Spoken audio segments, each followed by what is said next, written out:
Alors Chantal, bonjour. Écoute, Bonjour Lucien. content de t'avoir, de te voir. Et je voulais discuter avec toi. On s'est vu, je crois qu'il y a un an, au- à ce, Oui, pour un colloque? à ce colloque-là. Et c'était sur...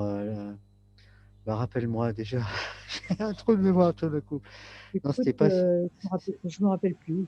ouais, c'était pas sur la révolution russe. Non, C'était non, non, centenaire, non. non, c'était pas ça. C'était sur un peu la, Sur la mémoire ou un truc comme ça, ouais, je me sur la rappelle plus. perspective, sur ce qui se passe. Et alors pourquoi j'ai voulu parler avec toi? Parce que en fait, ton travail m'importe. Et souvent, quand j'écris ou quand je réfléchis, je me dis, bah, tiens, qu'est-ce que Chantal penserait de ça?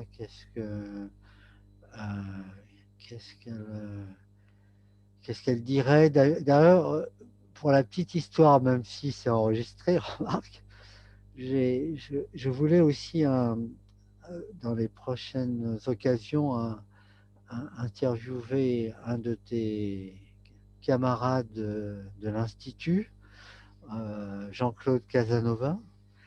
Et, et je lui demandais, mais au fait, j'avais fait une recension sur un livre de Chantal Delsol, et puis c'est pas passé dans la revue commentaire. Comment se fait-il? Et alors il m'a dit, oh, il y a des problèmes d'organisation de la revue, et il fallait, hélas, couper, et voilà, enfin bref. Et on a parlé un peu de toi, et justement, il me dit, oui, mais Chantal Dessol, je la connais bien, je l'aime bien. Je me rappelle plus ses positions par rapport à l'Europe. euh. Et donc, je me suis mis à défendre un peu ce que j'ai pu lire de toi sur l'Union européenne, sur ta position par rapport à l'Europe, sur la question que il me semblait pas, alors peut-être on peut commencer par là, il me semblait pas que pour toi, ça soit, tu serais devenu très réservé par rapport à l'idée de l'unification européenne ou de l'Union européenne, mais qu'il y a une frange, c'est ce que je lui ai dit, hein, il y a une frange à l'intérieur de l'Union européenne qui est plutôt mondialiste dans le mauvais sens du terme, plutôt, j'aurais dû dire globaliste d'ailleurs, c'est-à-dire contre les frontières, contre les singularités, hein, ce livre que tu as écrit. Et tout de suite, Jean-Claude Casanova m'a dit, ah ben non, moi je suis patriote, je suis pour une Europe forte, mais aussi pour les patries, etc. Et je lui ai dit, mais j'ai pas l'impression que Chantal Dessol ait une position différente, même si elle est réservée par rapport à la façon dont l'Union européenne aujourd'hui se comporte, et peut-être à l'intérieur même de l'Europe. Alors, on n'a pas eu le temps parce que c'était une petite discussion, mais je crois que le principe de subsidiarité, je crois que c'est chez toi que je l'ai lu, dans ton livre sur la République. J'ai beaucoup été intéressé. Alors, peut-être dans un premier temps, ce qui serait bien, ça serait de parler où on en est en Europe aujourd'hui.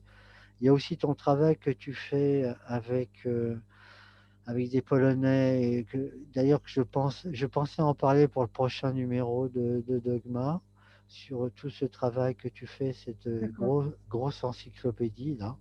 Je pensais parler de ça. Et puis dans un deuxième temps, revenir sur ton livre Le crépuscule de l'universel, et puis le deuxième tome que tu dois faire là. Enfin voilà, alors oui, tu commences par là aussi, hein, comme tu veux.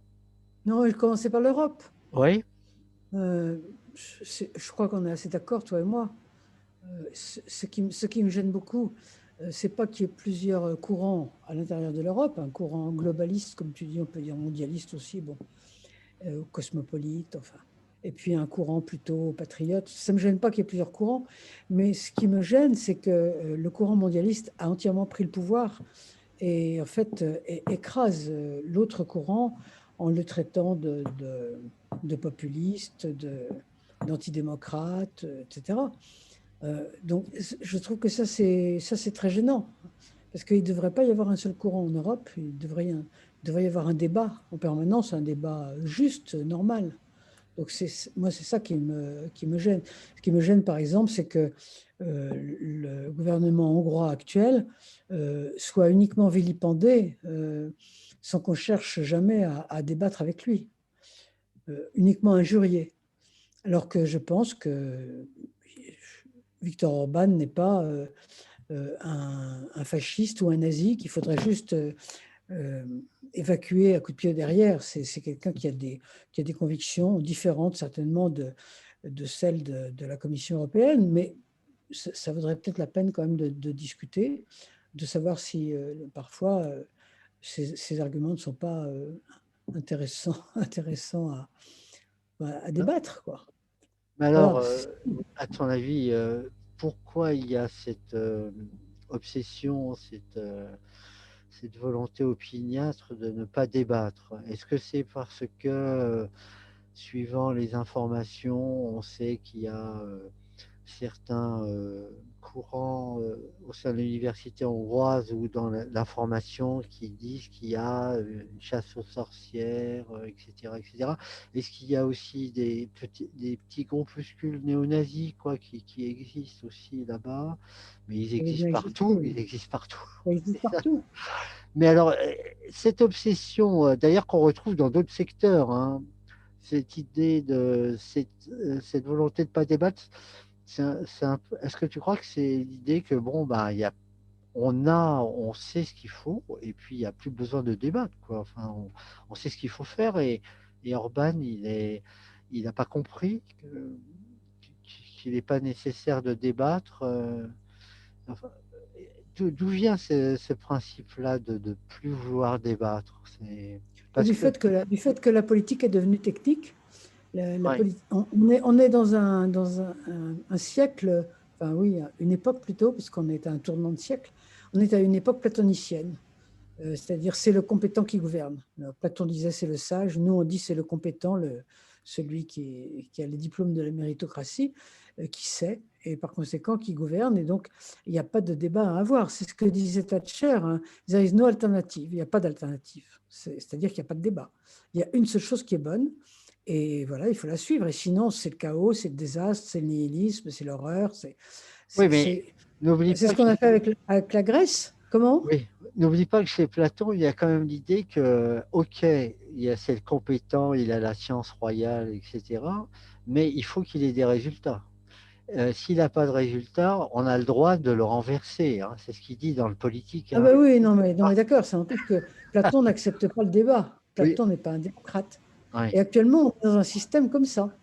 Je pense que l'ensemble des élites européennes, celles qui sont à Strasbourg, à Bruxelles ou autres, enfin, l'ensemble, je ne dis pas toutes, je ne généralise pas, mais pense ça, pense que à partir du moment où quelqu'un est un commissaire européen, la preuve d'ailleurs c'est qu'on parle de commissaires, ce sont des gens qui ne sont pas élus. Donc on n'est plus dans une démocratie, c'est pour ça qu'il n'y a plus de débat, je pense. Et donc ceux qui ne pensent pas comme les élites européennes n'ont pas droit au débat, puisqu'il n'y a pas d'alternative. Ce sont des gens qui ont tort, un point.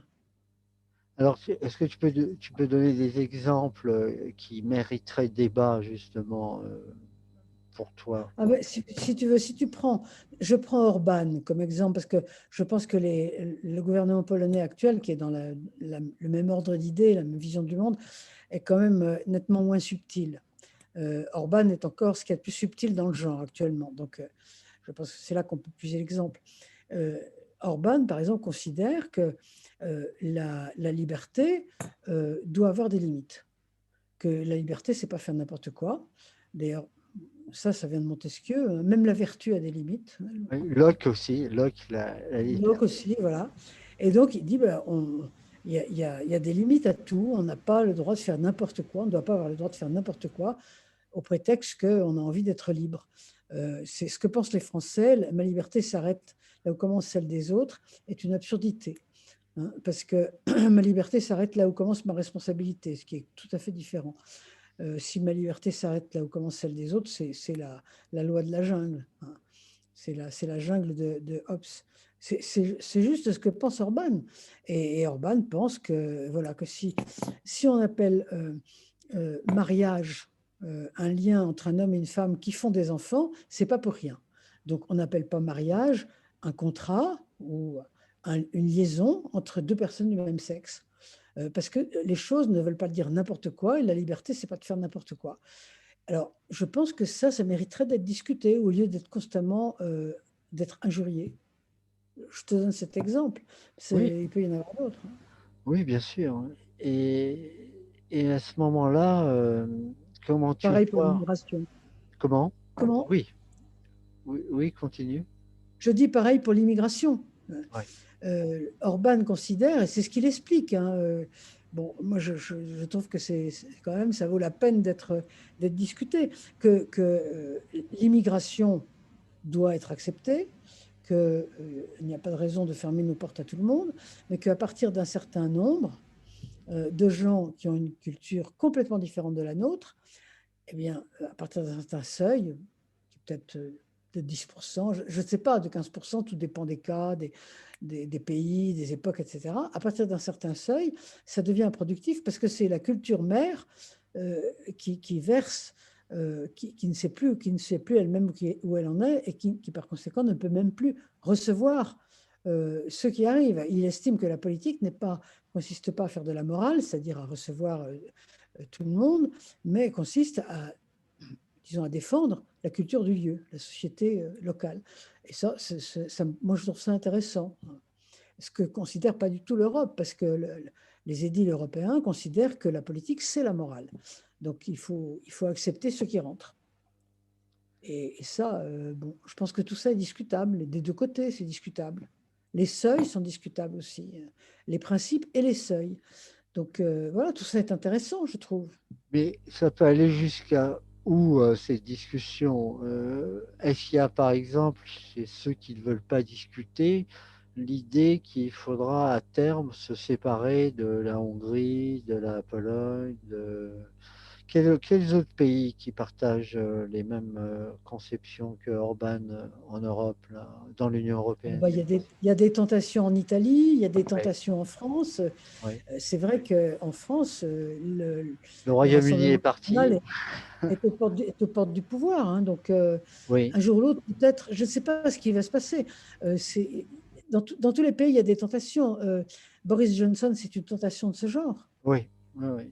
Donc, on ne sait pas ce qui peut se produire, mais je pense que moins il y aura de débats et plus des brisures peuvent se produire qui seront de toute façon préjudiciables. J'aimerais mieux qu'il y ait débat plutôt qu'il y ait des ruptures fortes, violentes. Ouais, mais tu sais ce qui se dit.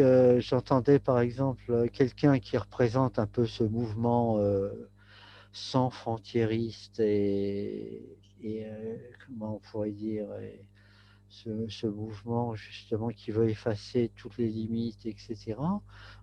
Sur France Culture ou France Inter, je ne me rappelle plus son nom, qui disait il n'y a plus besoin de débattre, comme tu disais tout à l'heure, en France, quoi.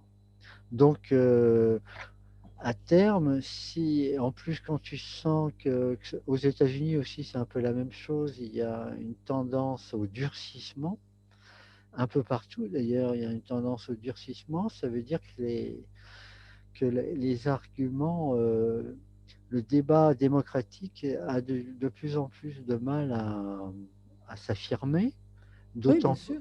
d'autant plus qu'il y a à l'extérieur des autoritarismes qui, eux, ne prennent pas de gants non plus, où il n'y a pas de débat, que ce soit en Turquie, que ce soit la Russie, c'est un peu difficile aussi de discuter, on peut dire, pour employer une méthode. Ouais.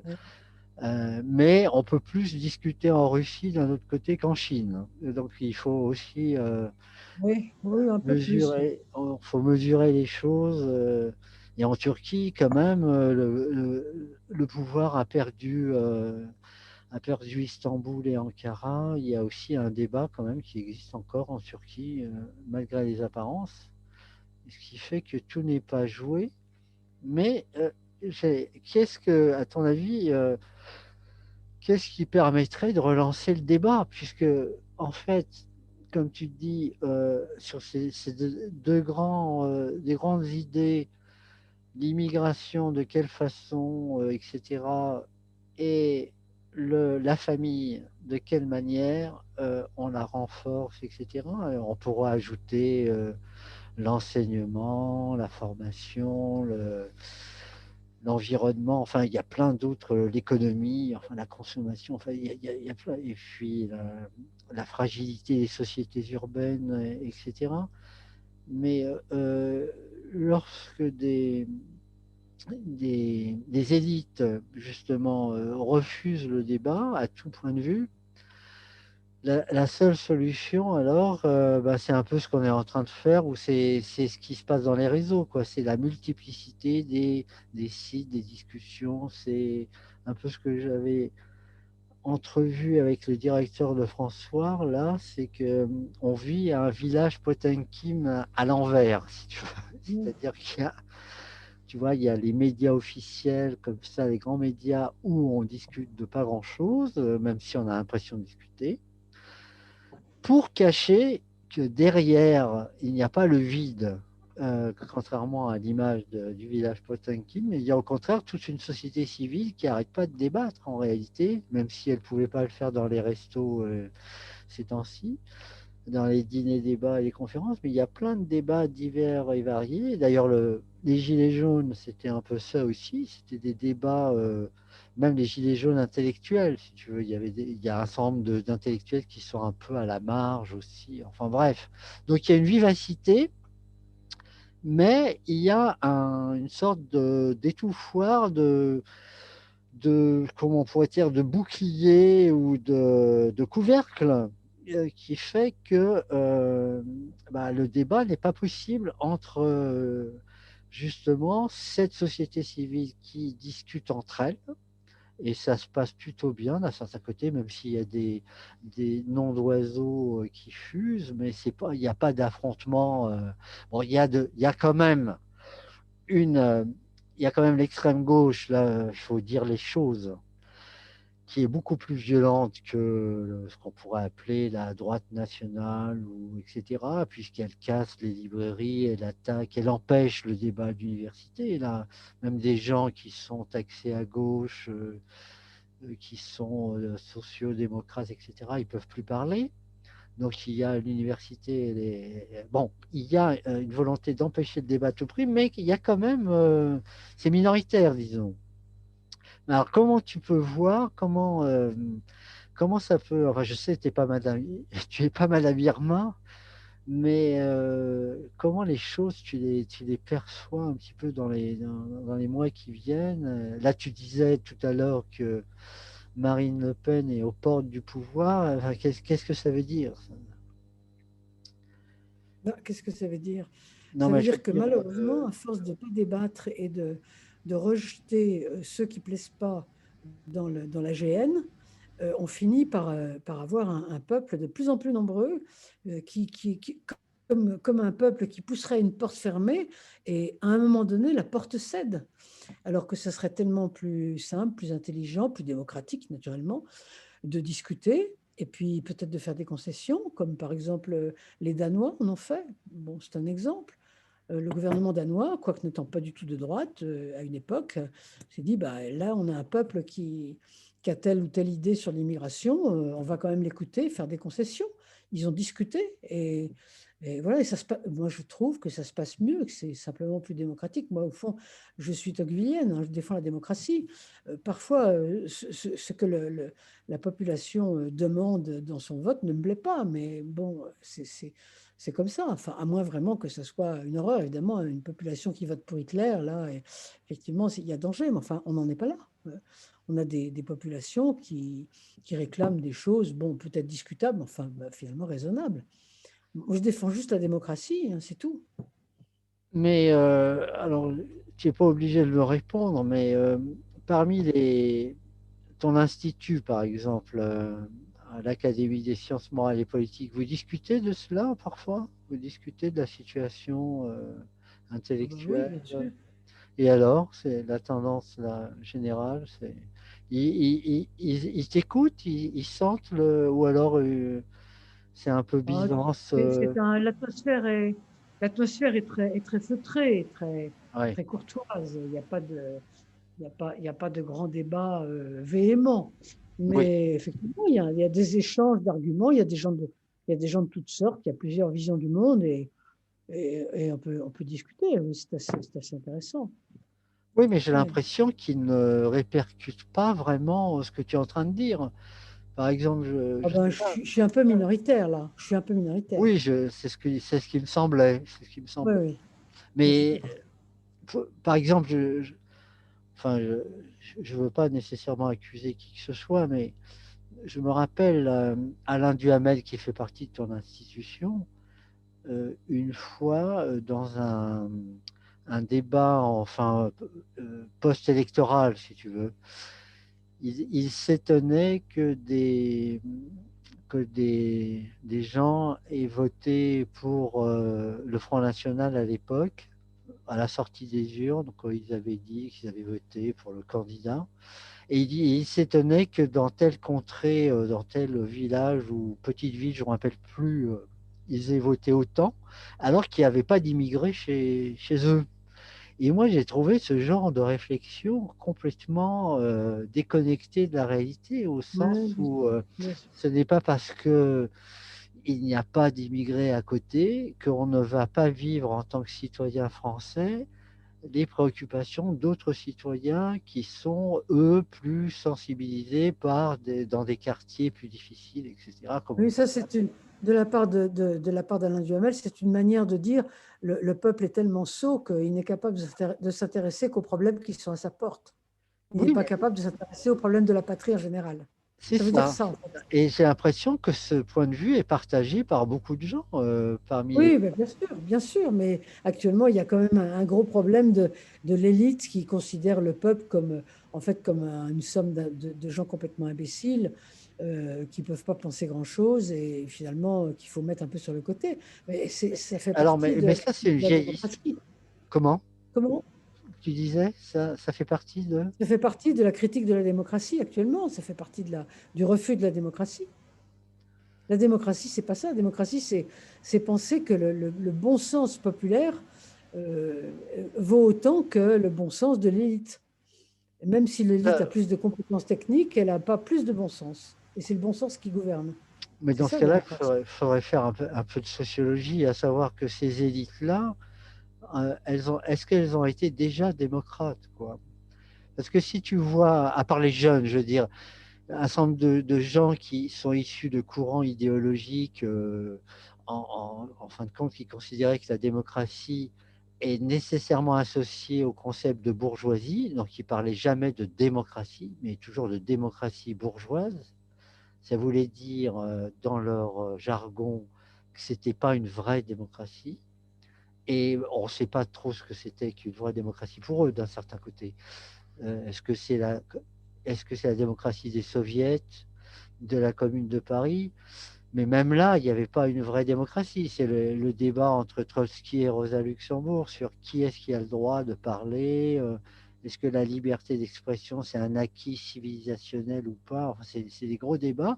Mais j'ai l'impression que ces courants-là, qui sont au pouvoir aujourd'hui, issus des années 60, je ne dis pas 68, hein, issus des années 60, qui sont plutôt ont été construits plutôt dans le courant structuraliste, post-structuraliste, c'est-à-dire pour moi néo-léniniste, c'est-à-dire on ne parle pas, on ne discute pas, on a la science, qui est le matérialisme historique.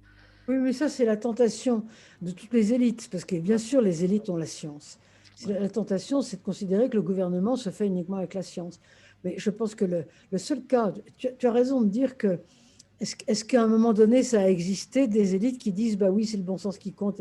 Oui, ça existe dans tous les pays décentralisés. Oui, Dans les démocraties cantonales, à la Suisse, ça existe. Parce oui, que là, on se rend compte que quand il s'agit de problèmes de tous les jours, de problèmes que tout le monde connaît, etc., c'est celui qui a fait bac plus 10 n'est pas plus malin pour les résoudre que celui qui a fait bac plus 1 ou bac moins 1. Mais Donc, c'est ce qu'a je pense que raconté. plus la démocratie est décentralisée, et plus ça marche, ça. Ouais. Et plus elle est, oui, c'est ça, tu as raison, c'est ce que disait Lia Greenfield, là, dont je te parlais tout à l'heure, sur comment l'idée de nation est née en Angleterre, quoi. Et pour elle, elle expliquait qu'il y avait justement cette idée-là que c'était inscrit dans la personnalité des individus, le fait de s'approprier le bien commun, cette idée Bien de... sûr. Mais c'est Et déjà chez Aristote, hein, oui, oui, oui, bien c'est sûr. vrai. Mais alors, comment ça se fait que... Alors, est-ce on peut mettre tout ça sur le dos du jacobinisme, En partie, oui, en partie. centralisme, oui, et puis après, la toute-puissance du Parti communiste qui a supplanté la social-démocratie à Il y a eu partir ça de... aussi. Ouais, Le centralisme dû à deux guerres successives. oui. Mais Il y a eu ça aussi. Chez Alain, par exemple, je saute un peu du coq à l'âne, il y avait de la démocratie chez lui, dans la pensée radicale socialiste, par exemple. J'ai pas tellement l'impression. J'ai pas tellement l'impression qu'il a été passionné par ça. Oui, c'est ce que je me dis, hein. Je me demande s'il a... Bon, il y avait Mitterrand, par exemple, il parlait tout le temps de Guest, je crois, c'est ça. Il était impressionné par le courant marxiste. Chez Anatole France, je ne sais pas s'il y avait... Je sais pas. Oui, il y a une sorte de... J'ai l'impression que Tocqueville, quand il a écrit La démocratie en Amérique, la démocratie en France, il manque un livre sur la démocratie en France.